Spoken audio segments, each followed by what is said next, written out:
Hi, welcome to Color Code, a podcast about race in Canada by the Globe and Mail. I'm Hannah Sung. And I'm Denise Balkissoon. Today's episode is called The Most Visible Minority.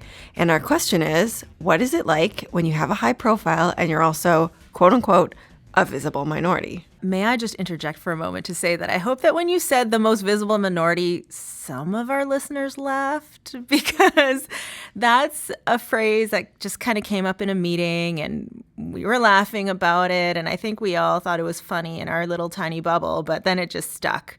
And we were stuck on trying to understand what that experience is like for other people, because I think that you and I, Denise, have a little bit to say on what that's like. Sure. I mean, it's sometimes a surprise, I guess. You know, I often have journalism students especially, or when we have summer staffers or interns at the Globe and Mail who really feel that they connect with me and my work because A, I'm not white, or B, more specifically, I am brown. And that's awesome. It's also a feeling of huge responsibility, being seen as maybe, I don't know, a role model or representative of a community. And then also sometimes it's a community that is not actually the ethnicity that I am. What does that mean? Like, what do people assume you are? And what are you? Right. I mean, most people, I think, on first glance, assume that I am Indian or South Asian. My parents are actually from Trinidad. So their ancestors are South Asian, but probably not. Like, my grandparents were also born in Trinidad, so I would say, you know, it's like 2 or 3 generations back. But, you know, back to the most visible minority, I think I've been a little bit sheltered from that in the pre-social media age, in that I'm mostly a writer. And so from my name, it's not clear, honestly, unless you are Trinidadian or Guyanese, what my ethnicity is to most people. But I think one of your earlier media jobs was much more public-facing. It was much more visual. And so you probably took that on earlier than I did. Yeah, definitely. And I don't think I was ready for it. I was not ready for it because, you know, in my 20s, I landed a job at Much Music, which is a very, very coveted job for young people. And frankly, it's high pressure, which nobody wants to hear. They want to hear about all the great, like, fun aspects. I hung out with all these celebrities. Yeah. And I did, okay? But, you know, it is a great job, but it's also high pressure. And I was just dealing with that aspect. And I didn't expect for race to become a thing. I don't know what I was expecting. How could it not? But, you know, I had to come to terms with how visual TV is, which sounds like a pretty stupid realization to come to. But I really thought that if I open my mouth and I speak, people might hear the words coming out of my mouth. And then it took a little bit of time for me to realize, oh, sometimes people watch TV with the volume off. Or they don't hear what's coming out of my mouth. I remember a very early comment about me on the message boards because it was pre-social media. But this person said, "She can't even speak English." And I was like, you're not listening to me. You're only Actually, I can't speak Korean. Like, yeah, Korean is the language I can't speak, please. No, Mom, the Korean classes did work. But yeah, that was one of my first kind of experiences of it doesn't matter what I say. You're going to have your weird views on who I am based on my race. So the process of being on TV kind of hardened me or toughened me up in many ways. And this is a topic that I brought up with both of our guests. First of all, I'm going to tell you who's coming up. And if you live in Toronto, you know all about the Toronto International Film Festival. Well, we're speaking with the public face of TIFF itself, artistic director Cameron Bailey. Also, we've got the man that international press like to call North America's first Muslim mayor. And he is, but in Canada, we know him as Calgary's own Mayor Naheed Nenshi. For a quick bio on him, he was a university prof, Harvard educated, when he went from the world of academia to becoming the mayor in 2010 and then re-elected again in 2013. So I had many questions for him, but first, I just wanted to know what life was like for him as a kid. Tell us about your childhood. What kind of a kid were you? Sure. I was born here in Toronto at St. Mike's Hospital in downtown Toronto. My parents immigrated when my mother was pregnant with me. So I often say that I was born in Canada but made in Tanzania. And when I was about a year old, we packed up our belongings, me and my 4-year-old sister, drove cross country, and ended up in Calgary, where I grew up. I got to spend 3 years growing up just outside of Red Deer when my parents invested in a very bad business idea. And What was it? Well, like with all South Asian people, we're in the hospitality business. We own motels. We bought a motel just outside of Red Deer, Alberta in 1979, just before that global recession. So that didn't go that well. But I did get to go to a junior high school that had its own rodeo. What is that like, a rodeo that is owned and operated by a junior high? Everyone brought their own horses. Oh my gosh. I, of course, lived in a motel, not on a ranch, in the house, the little house attached to the motel. So the only thing I was eligible for was the grease pig race, which I found undignified, both for me and the pig. So I mostly just watched, but it was fun. So if you were just watching, I mean, did you feel like an outsider, or did you feel like, hey, I'm a part of this rodeo community? A bit of both, because I didn't have horses. But I went to school with these kids, and they were perfectly nice to me. And in fact, shortly after I became mayor, someone tweeted to me a photo, and they said, "First cowboy hat?" ? And it was a picture of me at that rodeo. And it turns out this was the sister of one of my buddies. And I still remember to this day, that guy, Chad, invited me to his house for a sleepover, and I'd never been to a sleepover before, and I thought that was the sweetest thing you could do for the new kid in school. Mm-hmm. So even at that young age, you felt a kind of gratitude towards Chad for inviting you? Yeah, I sure did. And, I'm making it sound a bit utopian. Of course, as with anyone who belongs to a minority group, there were points that weren't that nice. Certainly there were racialized statements. Certainly, there was always a sense that as a minority, you had to do just a little bit better to prove yourself. And, that was true in rural Alberta. That was true in downtown Calgary.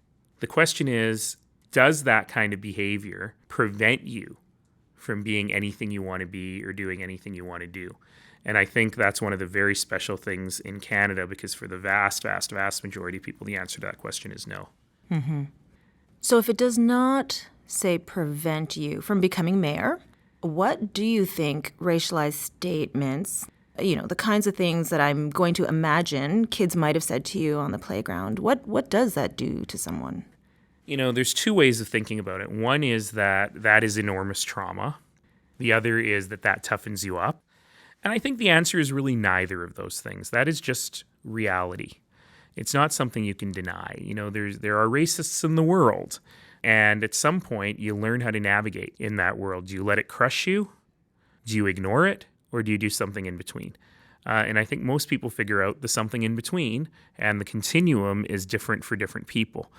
It wasn't so bad, I think, on the schoolyard, because you go to school with these kids. You get to know them. But yeah, occasionally there are strangers who say stuff, but I'll tell you something.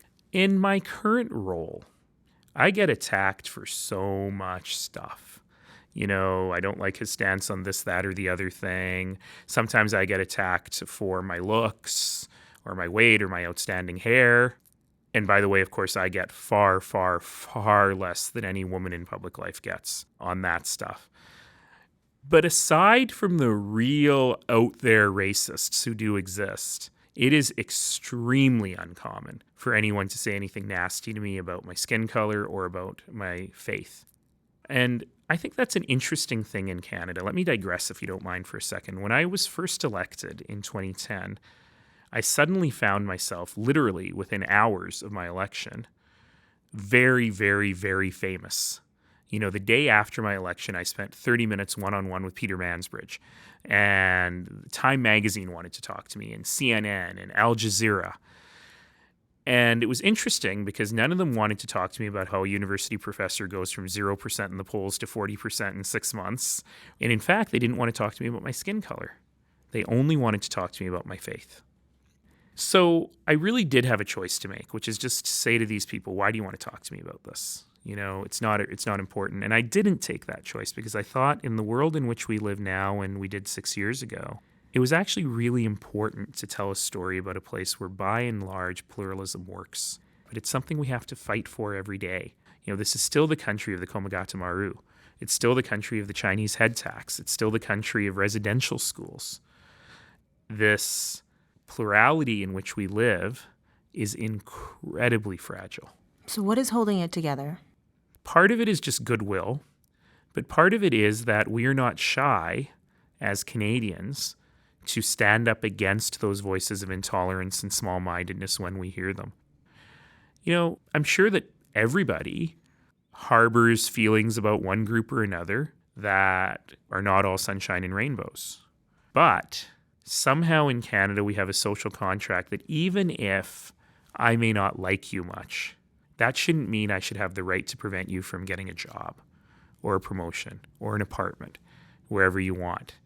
And, sometimes in certain circles, we don't like that word tolerance because it sounds like a very base value. I don't want to be tolerated by you. I want to be accepted or loved or admired by you. But I wonder if sometimes tolerance is actually the highest value. How For so? someone to say, you know what, maybe I don't like Muslims, but it's okay if a Muslim family lives next door to me. That's fine. And it's okay that their kids go to school with my kids. And it's okay that they have the same opportunities that I do, even if they'll never be my best friend. And, I know that sounds a bit cynical of me to say that, but I think that respect for opportunity for everyone in the community is not necessarily a bad thing. I want to go back to something you said about when you were asked about being Muslim and you had a choice to make when you became overnight famous and you made a choice to talk about it. Do you ever feel like you have been put into the role of being some sort of teacher, like a racialized or faith teacher for the broader public? It did take about 3 years for the Globe and Mail to stop referring to me in every instance as Canada's first Muslim mayor. Where do you think that came from? Like, why do you think there's that? I think they were just shy to say Canada's mayor who looks the most like Brad Pitt. Because it is unique and new and interesting. And it is true that it was only the Globe that kept doing it. I think I might have mentioned something and then they stopped. But I'm not an imam. But at the same time, I don't mind people seeing me as someone who is a person of faith, who tries to live in accordance with a faith framework, but who also is happily the mayor for everybody.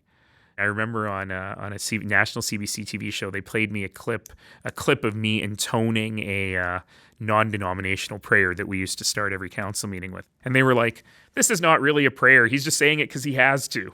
And I insisted on going on the show and saying, actually, I love that we start our council meetings with a reminder of our purpose. So it strikes me as interesting that you use the phrase, I insisted on being on that show. Like you wanted to have your say because about... they played a clip for me and I didn't like it.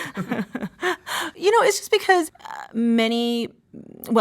I'll just speak on my own behalf, as somebody who also is, I guess, a visible minority. That is the way that people outside of me see me. I see me as myself, obviously, and being someone who previously had a career in television, which is very literally two-dimensional, I felt that people really just saw visual cues first, and it's almost like it ended there as well. So I was very racialized, I felt. And the way that I realized what I was feeling was that I was getting like fan mail. I was like on Much Music, so as teenagers, I was getting fan mail from... I might have been sending you some of those letters, just saying. Thank you so much, Mayor.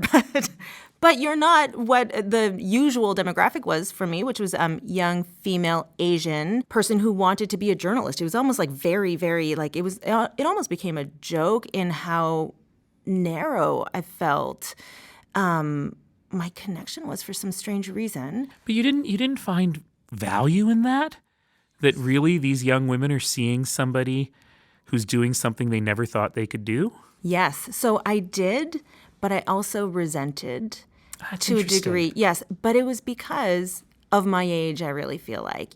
I think that when you're in your early 20s, you're really invested in trying to understand who you are in the world. And I felt there was a burden to this kind of responsibility, to kind of represent. But you know what? There is a burden. It comes right back to where we started our conversation. You have to work a little bit harder because you've got the expectations of an entire community on you, whether you really do or not. You feel that you do. But I don't think that's a bad thing. I actually find it a privilege that not only do I have the opportunity to try and inspire people, And I don't care if it's a Muslim kid or a fat kid or a not particularly good looking kid, right? Or an Indo-Canadian kid or a white kid or a nerdy kid for that matter. But if someone sees just a little bit of themselves in you and go, you know what? Maybe I could do that. Maybe I could try that. To me, that's not a burden. That is a privilege that I have the opportunity to do that. It means I got to work harder. It means I got to keep my nose clean. Because you know what happens? If I fail, I bring down the expectations of what anyone who is in my space can do, you know? And so, of course, it's different. For you, it's different for me than it would be for someone who looks more traditional in these roles. It would be ridiculous to say that's not true. I think it's a good thing. You would say that now, but was there ever a point where it felt like a weight to bear? I think in the world as we now face it, I am very concerned about a certain movement towards Islamophobia, which is new. The Islamophobia is difficult because it's also personal. That's why during the last federal election, some people say I swam out of my lane, but I had to speak out on the right for people of every faith to be able to have access to all the rights and opportunities of being a Canadian citizen. That is why the conversation about the niqab and the dog whistle politics were so dangerous. Because when you isolate one group, it's actually very dangerous from a public policy perspective. Because when we look at, for example, radicalization of our youth, it comes from isolation and lack of opportunity. It doesn't come from a deep religious fervor. And so then what happens if you've got a generation of Muslim youth in this country and you say to them, you know what? It doesn't matter how hard you work. You can never be truly, authentically Canadian. That is dangerous. Mm-hmm. And we still have to remain vigilant. And you're right. Sometimes it feels like a bit of a burden, but it's also an honor.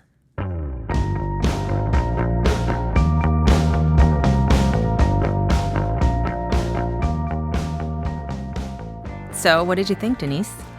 He's so smart. He's so eloquent. He really knows how to connect, I think, personally with people when he's talking to them. I hear a but coming. I don't know that I agree with everything he said. I mean, the idea of working harder so that as people of color in public positions, not only do we have to actually do our jobs, whatever our jobs might be, and do them well, but we also need to be an official or unofficial role model.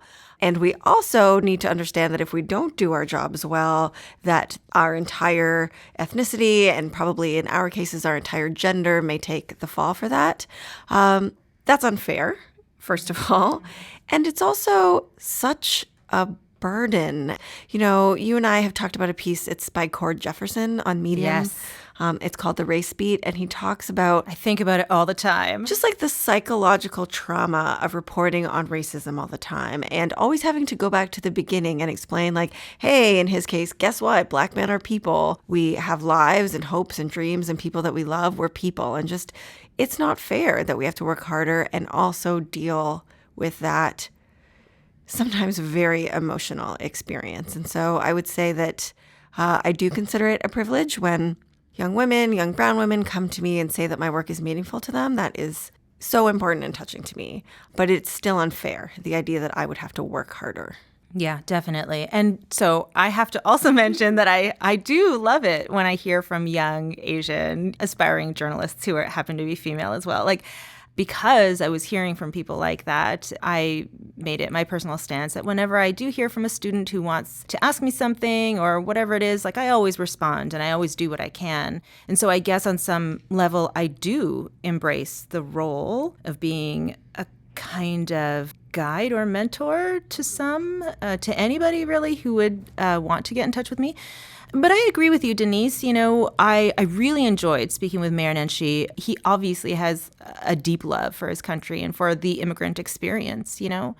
But at the same time, he's a politician, and representing for other people is part of the job description. So in wanting to be a politician, that's something he wants to take on for himself. And I'm glad that he describes it as an honor and a privilege, because that's what you want to hear from a politician. But not every racialized person in a job where they're high profile wants to take that on. When it comes to representing for your people, obviously, because that is the topic for today's episode, that is something that I brought up with Cameron Bailey. He's the artistic director of the Toronto International Film Festival, which means that he has a hand in everything that has to do with the look, shape, and feel of TIFF, but especially the programming. And he's someone who has been writing and thinking about race and representation in film for 25 years. But just this past winter, #OscarsSoWhite blew up on Twitter again. So that's where we started our conversation. Last Oscar season, there was the #OscarsSoWhite hashtag, and you wrote about it for us. Yeah. First of all, why did you write about it?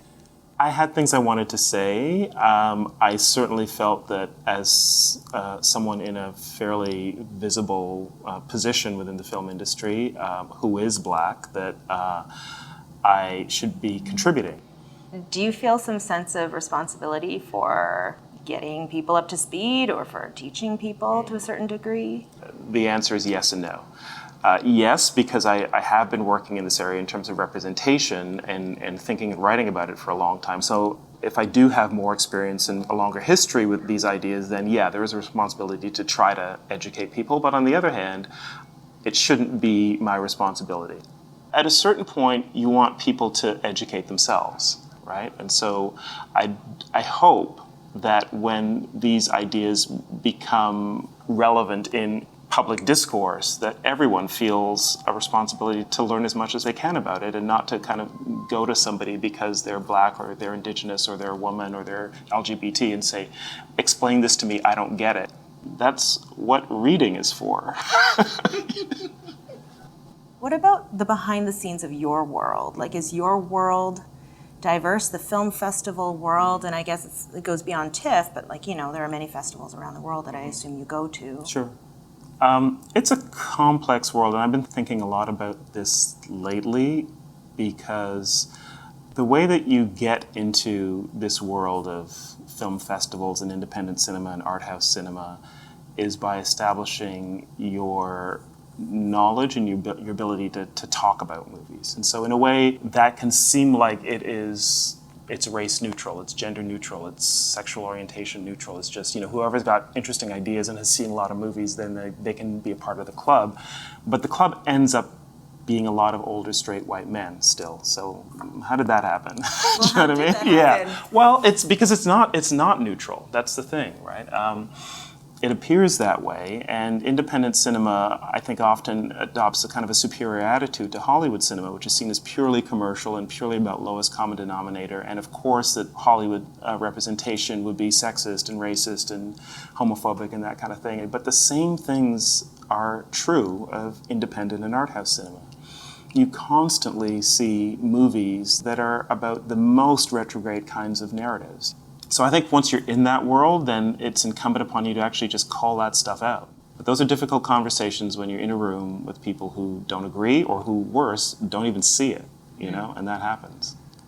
The thing that I have the least patience with is people who are unwilling to talk about things like race or gender orientation because it makes them uncomfortable.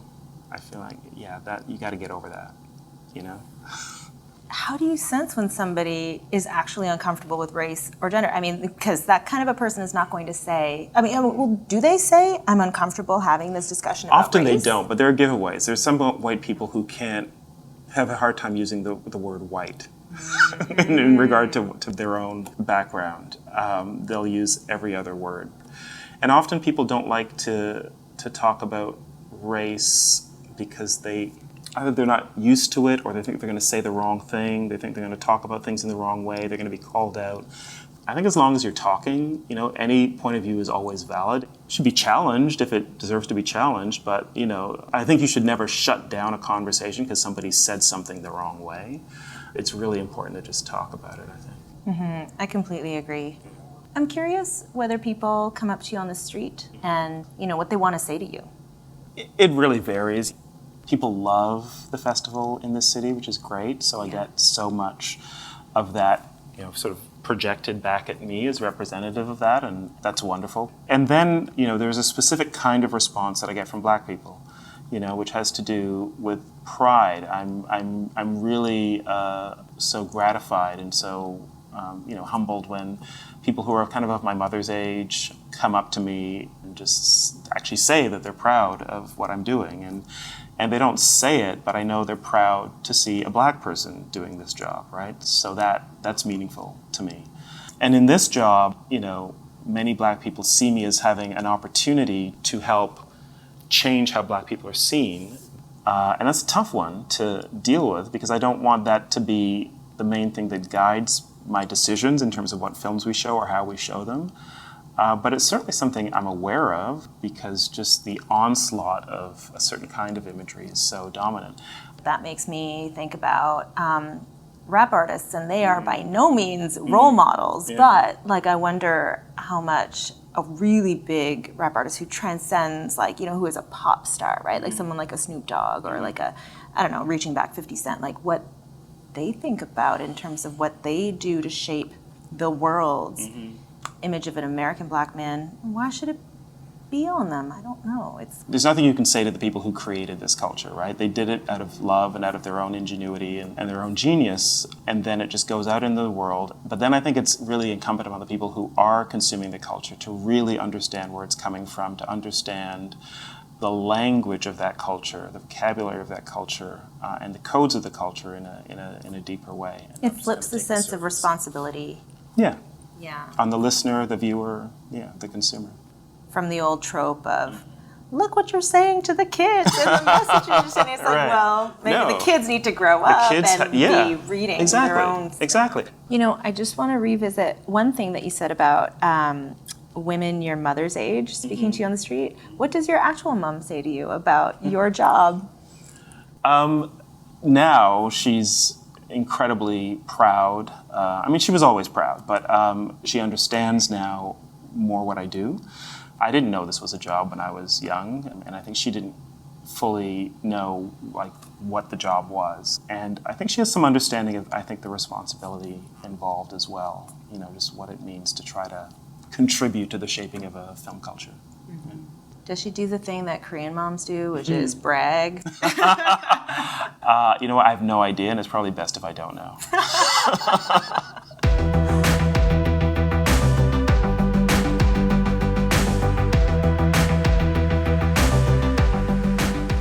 Cameron Bailey, that guy speaks my kind of truth. It's, your responsibility to be educated, and he doesn't have patience for people who don't. I really appreciated all of Cameron's thoughts as well. And really, for both of our interview subjects, they did say revealing things. They were pretty open, and that's not easy to do when you are in such a high-profile role. For sure.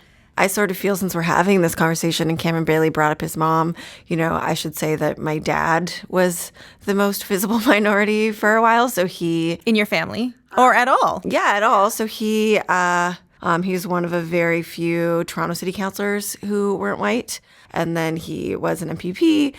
He just retired this year. And so did you learn any lessons about what it's like to be the most visible minority from watching your dad? No, my father is very, he is very much the kind of guy who's like, you just work harder. I think he may have specifically told us that we just work harder than white people, and that's how it goes.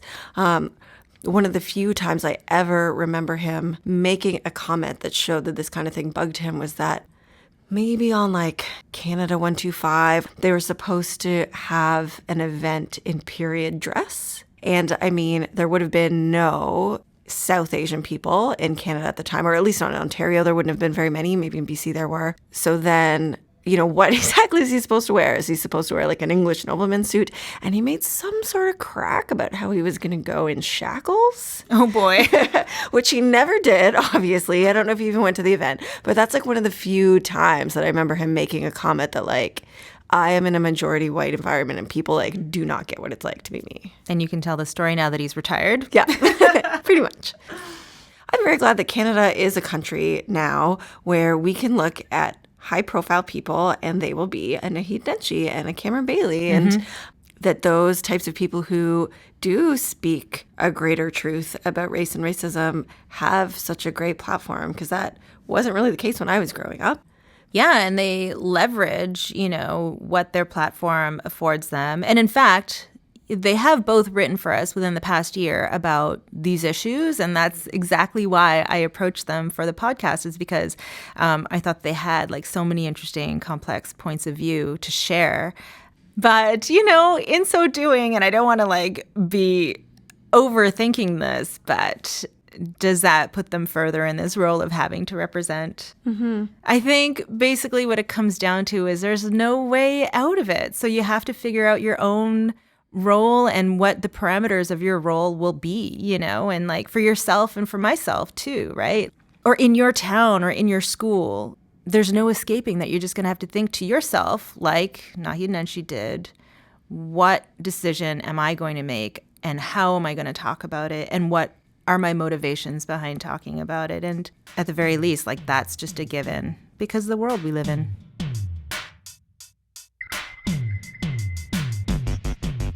Thank you for listening. This week's episode was produced by us, Hannah Sung and Denise Balkissoon, with technical production by Timothy Moore and senior producer Kevin Sue.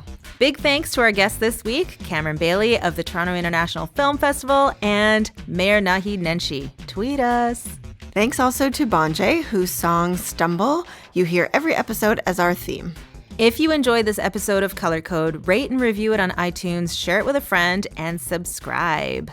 We also want to hear what you think. So open up the voice memo app on your phone, record a voice memo, and talk back to us or any of our guests. Let us know what you think about being the most visible minority.